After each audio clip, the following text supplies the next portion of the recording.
పల్లెల్లో వచ్చినందుకు గవర్నమెంట్ కూడా వచ్చింటేనా అద్భుతాలు చేస్తుంటే మీ జనగాంలో ఇంకా చాలా బాగా పనిచేసుకునే అవకాశం ఉంది. కానీ ఇది ఎంతో కాలం కాదు, తప్పకుండా ప్రజలు అన్నీ గమనిస్తూ ఉన్నారు. మంచి రోజులు తప్పకుండా వస్తాయి.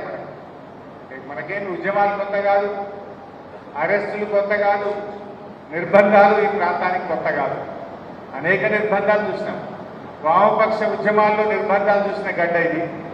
తెలంగాణ ఉద్యమంలో చంద్రబాబు నాయుడు, రాజశేఖర రెడ్డి గారి హయాంలో కూడా నిర్బంధాలు చూసిన గడ్డ. ఇదే లెక్కన మనకు తప్పకుండా పోరాడదాం. మనం అధికార పక్షమైనా ప్రతిపక్షమైనా మనది ప్రజల పక్షం. ప్రజల పక్షాన్ని నిలబడి మనం కొట్లాడదాం. ఇక మా విజయం ఉన్నది. ఆ రోజుల్లో సర్పంచ్గా, మన పెంబర్తి సర్పంచ్గా ఆ రోజుల్లోనే జైలుకు పోయిన ఉద్యమకారురాలు.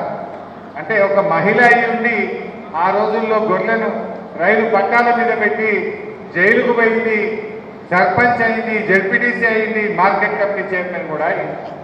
సో అట్లా ఎంతో ఉద్యమాలు చేసినటువంటి చరిత్ర ఈ ప్రాంతానికి ఉంది. మీ యాదగిరెడ్డి గారు పద్మమ్మ మాట్లాడింది.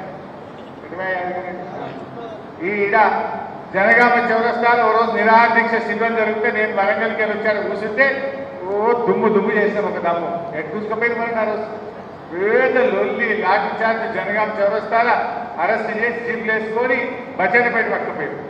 ఆడొగాయన మనం టవర్ ఎక్కింది. ఆయన పేరు ముస్లిం లీడర్ జావిద్.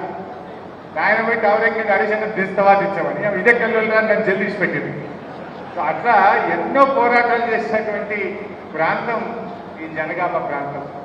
సరే మిత్రులారా, ఏం జరిగినా ఇలా కాంగ్రెస్ వాళ్ళు నోటుకొచ్చినట్టు మాట్లాడుతున్నారు.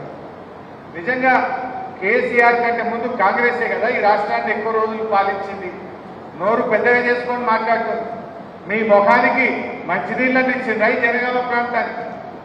ఇవాళ దేవాలయ నీళ్ళు వచ్చి జనగామ సస్యశ్యామలం అవుతుందంటే అది కేసీఆర్ గారి కృషి అని చెప్పి మనం చెప్పుకోక తప్పదు.